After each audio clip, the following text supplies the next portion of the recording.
অবশেষে রিজেক্টই করে দিল।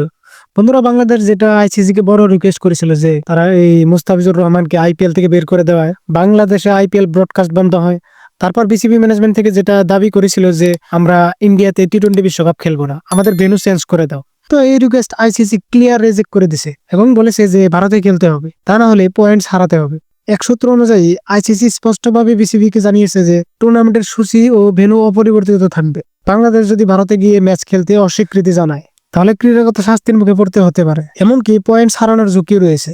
তবে বিসিবির পক্ষ থেকে দাবি করা হয়েছে যে তারা এখনো আনুষ্ঠানিকভাবে এমন কোনো প্রত্যাখ্যানপত্র পায়নি। বুধবারের পরে এক আলোচনায় বিসিবি জানায় যে ভারতে ম্যাচ না খেললে কি পরিণতি হতে পারে এমন কোনো সতর্কবার্তা আইসিসি দেয়নি। বিসিবির ভাষায়, আইসিসি আমাদের উদ্বেগগুলো সমাধানে বিসিবির সঙ্গে ঘনিষ্ঠভাবে কাজ করতে আগ্রহী এবং টুর্নামেন্টের বিস্তারিত নিরাপত্তা পরিকল্পনায় বিসিবির মতামত গুরুত্ব সহকারে বিবেচনা করা হবে এই বলে আশ্বাস দিয়েছে। তো এই বিষয়ে আরো নেক্সট কোন আপডেট আসলে এখানে জানতে পারবেন। সো চ্যানেলটিকে আগে থেকে সাবস্ক্রাইব করে রাখবেন।